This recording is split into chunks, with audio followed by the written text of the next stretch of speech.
The night before my wedding, my younger sister was diagnosed with depression. My parents wanted me to give my fiancé to her to cure her. She has liked Stephen for a long time, but she's considerate and didn't want to compete with you. You two are sisters, and your sister is so pitiful. You should be more magnanimous. Even Stephen, who just promised me forever 2 days ago, is now frowning and telling me confidently, Wendy, I just want to protect your family. I slapped him a few times, casually wiping my hands. Sorry, from today onwards, everyone in this room is no longer my family. The night Winnie got into trouble, I was trying on my wedding dress at a bridal shop. Stephen wrapped his arm around my waist, whispering sweet nothings in my ear, and genuinely complimenting me while looking in the mirror.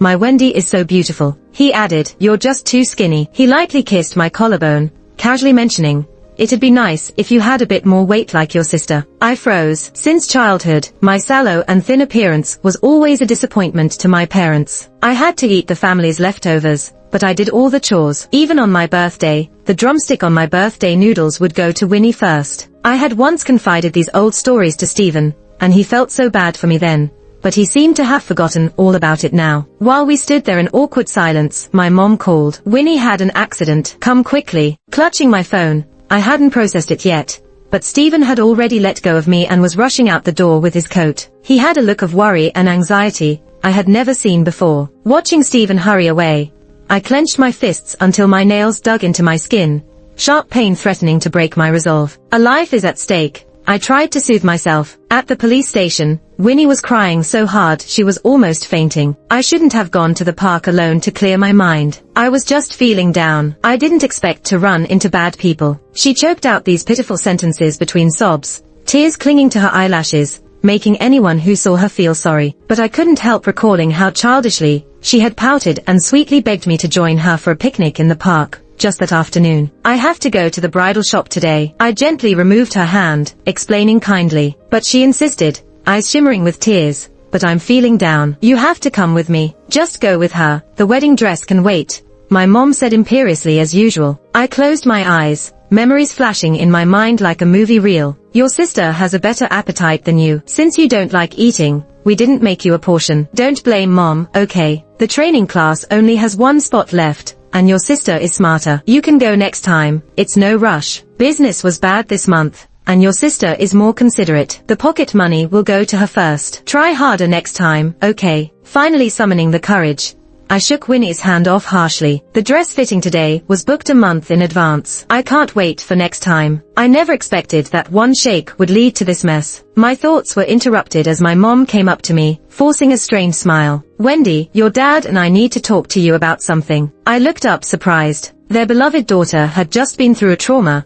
and instead of comforting her, they came to discuss something with me. What is it? Well, can you let Winnie have Stephen? Seeing how ridiculous her words were, my mom's once usual imperious attitude now bore a hint of hesitation and humility, but there was no guilt. Hearing this, my mind went blank. For some reason, my lips curled. Maybe this was what they called laughing in anger. I smiled, silently, meeting my mom's gaze, wanting to shake her to the core. But she hastily grabbed my hand.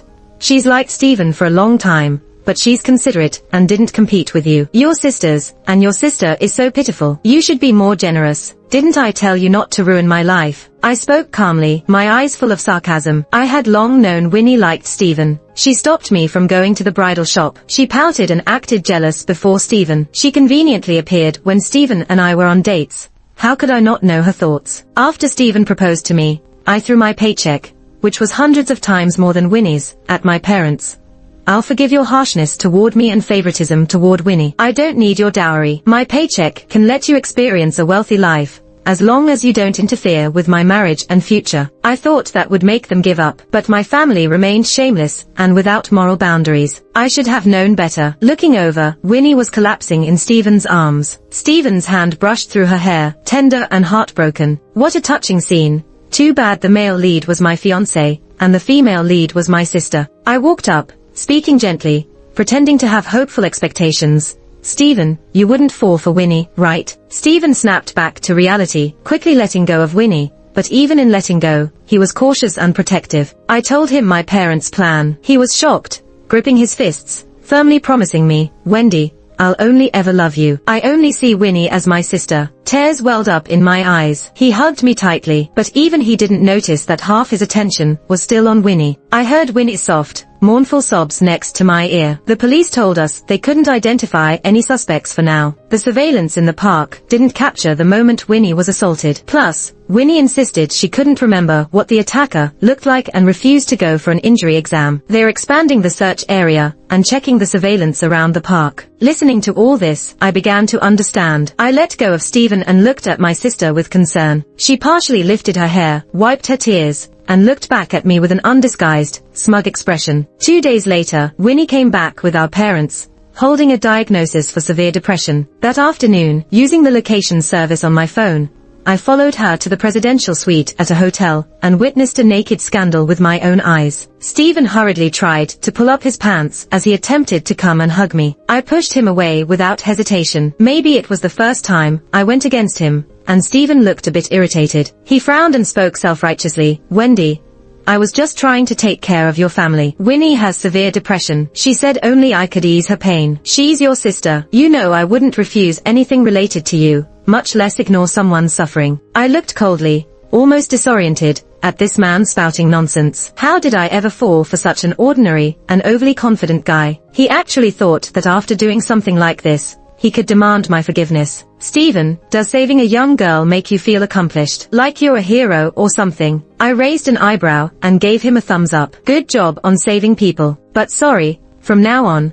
everyone in this room is no longer my family, including you. In the small next room, within this suite, were my parents. Seeing me, they shut the door, afraid to face me. Ridiculous, considering they sent me the hotel's location. They had been working class folk their whole lives, thrifty in every aspect, sparing no expense only for Winnie. Now, they grasped the concept of spending wisely, using my money to book a presidential suite for Winnie and my lover. I opened my phone's contact list, my voice loud enough to be heard in every corner of the room. I will consult a lawyer about the agreement to sever parent-child relations. If it's not legally binding, I'll still only fulfill the most basic legal support obligations. Don't expect a single penny from my account anymore. And Stephen, I was willing to spend money on you, considering you as part of my future family, because I once felt your sincerity. But since you've lost your heart, let's see if my parents' modest salary can support your dream of living in a mansion without a dowry. As soon as I finished speaking, I turned to leave. Yet, the door to the adjacent suite opened, and my parents rushed at me aggressively. My father raised his hand and slapped me across the face. What are you saying? We raised you all these years, and you want to sever ties over this? Look at you. Where is your filial piety? He yelled, eyes blazing, as if to look right through me. My mother wasn't far behind, spitting on the ground with a proud, arrogant look. Spit, filthy bloodline, bad to the core, born to be cheap. They began attacking me with words and actions, neither backing down. Winnie, pretending to be weak, squeezed out a few tears and moved closer. Mom, Dad, don't say such things to Wendy. She's just angry. Saying those things hurts our family relationship. Listening to their coordinated act, I couldn't help but coldly chuckle. I returned my father's slap. He was stunned, standing there momentarily, before baring his teeth, ready to hit me again. How dare you hit me, you ungrateful daughter? I stepped back, not panicking, and pulled out a small clump of my mother's hair. Holding it up, I smiled. Thanks for reminding me. All these years, I could never understand why they treated me, the malnourished, weak one, so badly and favored my sister so much. Turns out, I wasn't their biological child. Understanding dawned after years of facing their coldness and violence. It all made sense. Their preferential treatment now explained. At only 6 years old, I had to stand on the cold balcony in winter, washing clothes by hand, while Winnie snuggled in Mom's bed, listening to fairy tales. At 10, I took care of all the household chores only to get beaten by my drunk father. Meanwhile, Winnie in her pretty princess dress went to the amusement park. On the day of the middle school entrance exam results, they told me they couldn't afford my schooling. I knelt and begged, but the next day, Winnie was enrolled in a prestigious arts class, her smile bright as she held her paintbrush. It all was because I wasn't their biological child. Suddenly, I felt at ease. Seeing my father's fist about to strike, I waved. 4 bodyguards I'd hired stepped in, blocking me like a wall. Stephen, who was about to join the chaos, fell silent seeing the big, strong men. Since we're not related by blood, it's easier to cut ties. I smiled genuinely, turning my head toward my furious father. This suite costs $200,000 a night. You booked 2 nights, So now you owe me 400,000. I'll also freeze the card I gave you. Pay it back. I'll deduct the cost of your raising me, and you repay the rest. If not, see you in court. Ignoring my parents' cries, I turned to Stephen. From the moment he rushed out of the cubicle past my parents, he was clinging to Winnie, trying to stir things up. Seeing that the situation was getting out of hand now, he let go of Winnie and shamelessly tried to grab my hand. Wendy, you know, I've always loved you the most. I just see Winnie as a little sister. You were right to scold me just now. I should keep my distance from other women, even if that person is your sister. Seeing my face grow colder, he quickly added, she's not your sister anymore. It was my mistake. I shouldn't have been so protective. Seeing Winnie in such a pitiful state, I mistook her for you. After saying that, he tried to hug me, attempting to press my head against his chest. Wendy, please forgive me. We're about to get married soon, and I can't wait to marry you. But I dodged his attempt at intimacy with ease. Seeing my parents being held by the 4 bodyguards and nobody stopping Stephen from spouting nonsense, I couldn't help but feel a headache coming on. But my voice remained lazy. Stephen, are you crazy? What makes you think I would still be interested in a man who is now tainted? Now, I only feel truly sick about the years I spent genuinely being with you. Stephen and I met in our first year of college. My parents initially tried to stop me from going to college,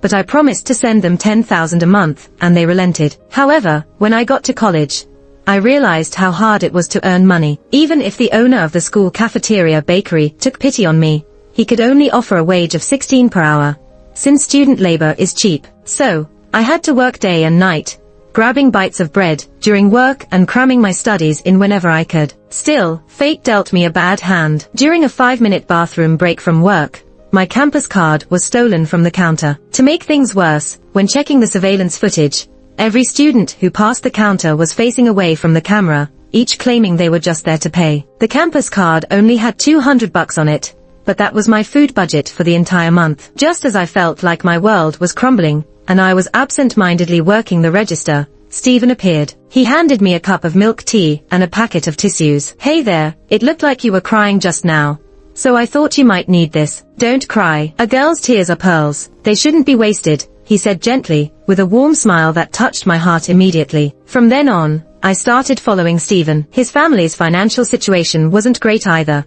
but he was in charge of some external work for a school club, and had access to many job resources, which he kindly shared with me. So we often worked together, later even started small projects to make extra cash. During those 4 years of striving for money in college, we developed feelings for each other. On graduation day, Stephen confessed to me. Holding a bouquet, he smiled brightly. Wendy, although I don't have much money and can't afford a dowry, I'll work hard to earn money for our house. I was moved to tears. It's okay, as long as I have you. Back then, Stephen was both gentle and ambitious. Even without much money, he put in effort to create one surprise after another for me, talking about our future while pointing to the savings passbook. When did things start to change? After graduation, in my bid to escape my original family as soon as possible, I worked myself to the bone. The small projects Stephen and I used to do together were no longer enough for me. I held on to my university transcripts, hoping to get into a big company. But even with the doors of big companies open for me, I could hardly make my voice heard, nervously accepting an annual salary of around 200,000, trying to fill the bottomless pit that was my parents. But obviously, I was trying to fill a void. One person needs at most 1,000 a month to live. Why do you need so much money for yourself? Winnie needs money for her music studio. Transfer it all over. Yes, after graduating, Winnie opened a music studio. She studied painting, but didn't get into any university, constantly lamenting that her talent wasn't in painting.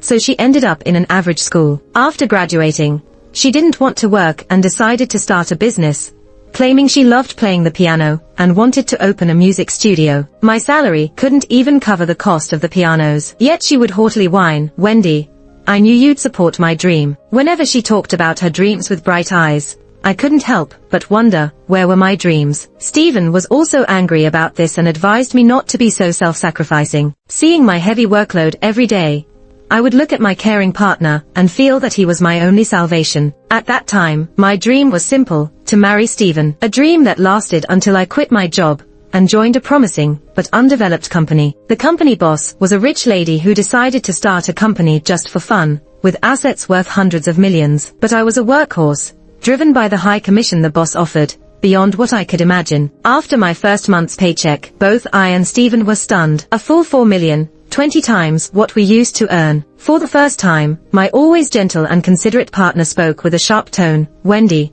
you're just in your 20s.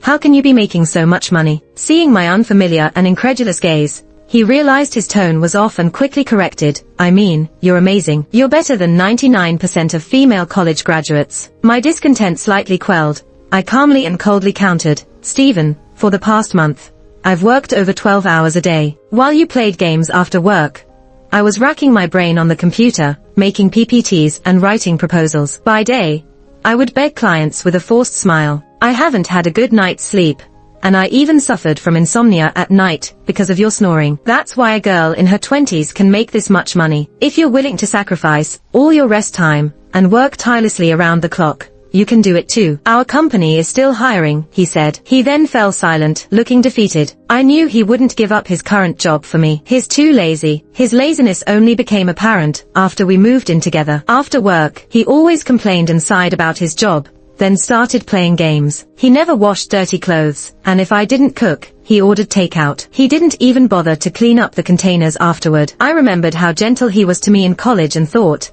at least at work, he was still somewhat motivated. That's why I didn't break up with him. What I didn't expect was that by tolerating him, he thought he could easily manipulate me. After Christmas, he suggested visiting my family. Before the visit, he seemed like he was standing up for me and protecting my justice. But after the visit, his attitude completely changed. Wendy, you and Winnie truly are sisters. Winnie is just as beautiful and graceful as you. No wonder you give her so much money. She's so cute and sensible. I don't blame you for liking her. I like her too. Don't get me wrong.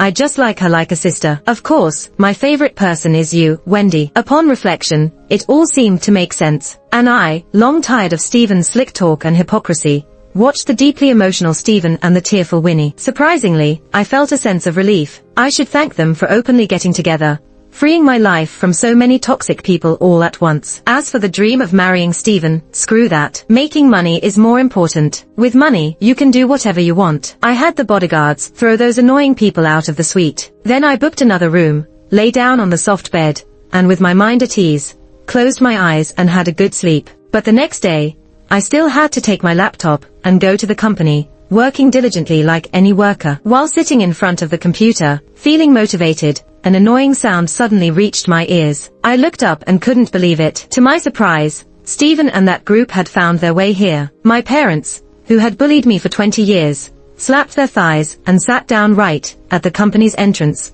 starting to berate me. They called me an unfilial daughter who doesn't support her parents and claimed I had a heart of stone, trying to seduce my brother-in-law and causing my sister to become depressed. To make things worse, the company had a boss who never enforced rules, and my colleagues were lazy. At this moment, my co-workers were gathered around the four of them, enjoying the drama while eating watermelon. Meanwhile, I was left in a rage. I hadn't told them the company's address. This was obviously Stephen's doing. Last night, they didn't dare to cause a scene because of the hotel's security. But now, they thought they could dominate my company. I couldn't install my bodyguards in the company. Smart move, but this is a lawful society. I rolled my eyes and called the police without hesitation. When the police arrived, my parents were lying on the ground, crying and hugging the officers' legs, insisting that they get justice for them. Winnie was crying almost to the point of fainting, looking as if she was having an episode. Stephen, a grown man, was fake sobbing on the side. They told their story vividly. In their version,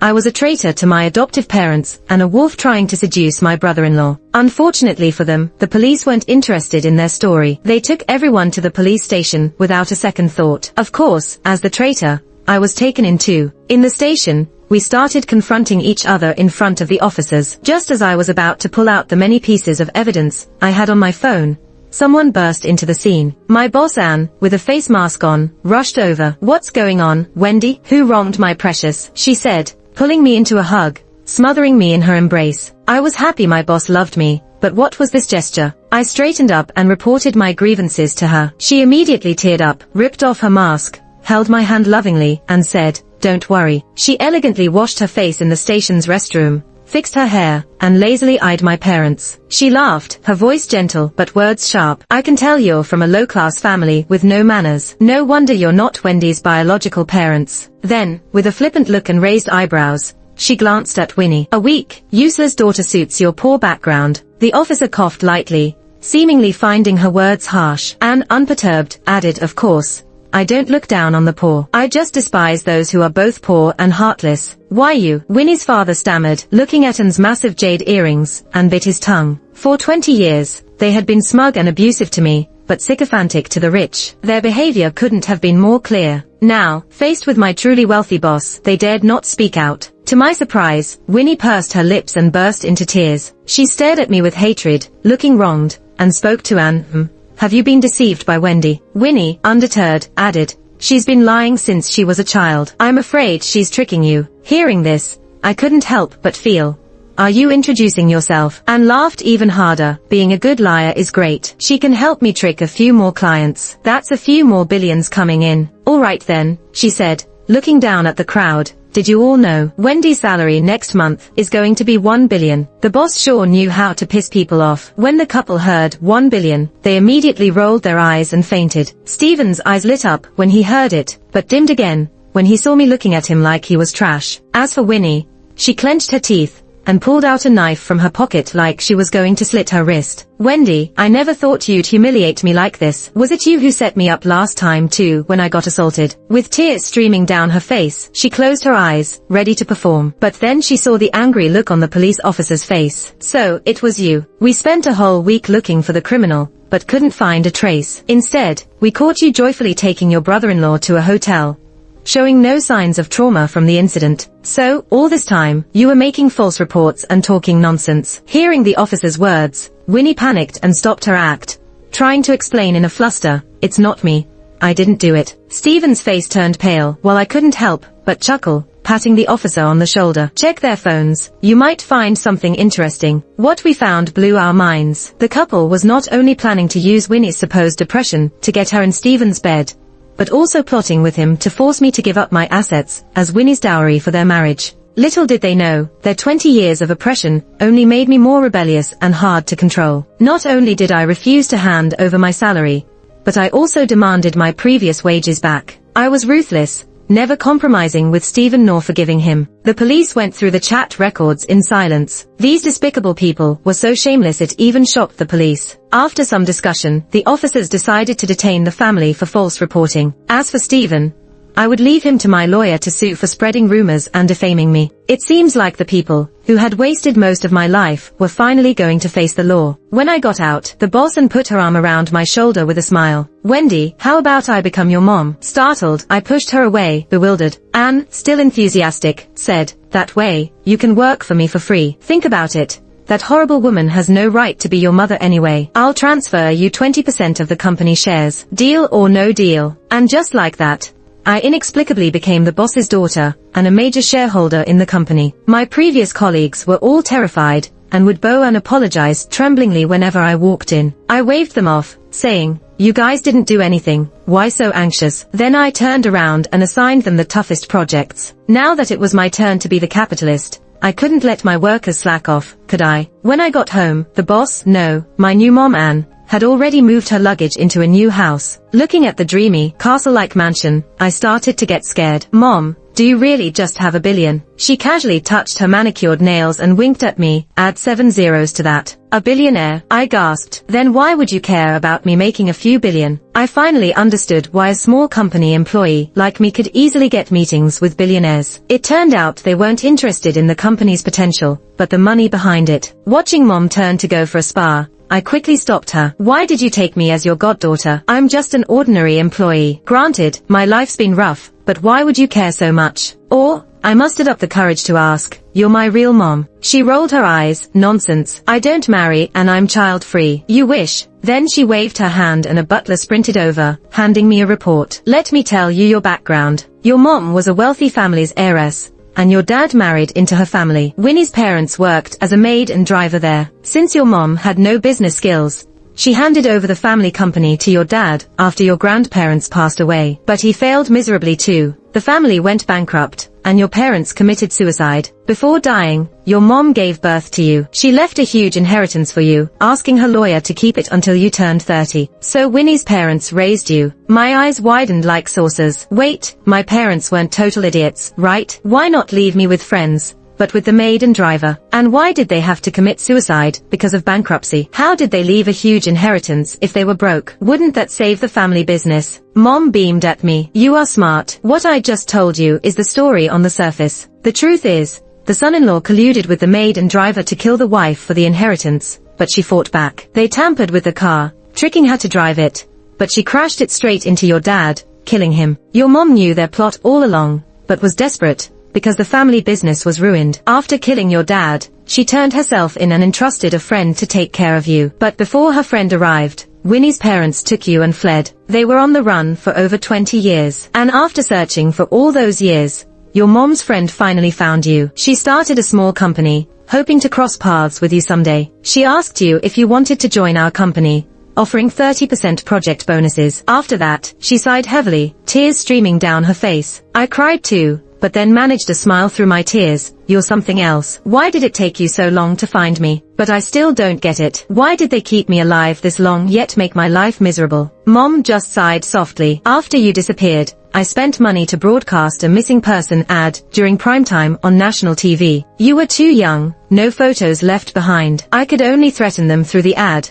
offering them money to return you. Back then, law enforcement wasn't as advanced as it is now. They didn't have any evidence of plotting against your mom, so they weren't classified as criminals. For the police at that time, a missing baby was like finding a needle in a haystack. It ended without resolution. I bet they were too scared to kill you and bear the guilt of murder, especially with the temptation of money. Unfortunately, they were too fearful to hand you directly to me. They tortured you while keeping an eye on the money, raising you to squeeze out every bit of value. As she continued, it seemed the topic was getting too heavy. She gently ruffled my hair and winked. Of course, another reason I wanted to be your mom is because I was itching to raise a child myself. Having a baby was impossible. Little kids can be a real pain. How wonderful to have a sensible, money-making kid that my best friend gave birth to. I smiled knowingly.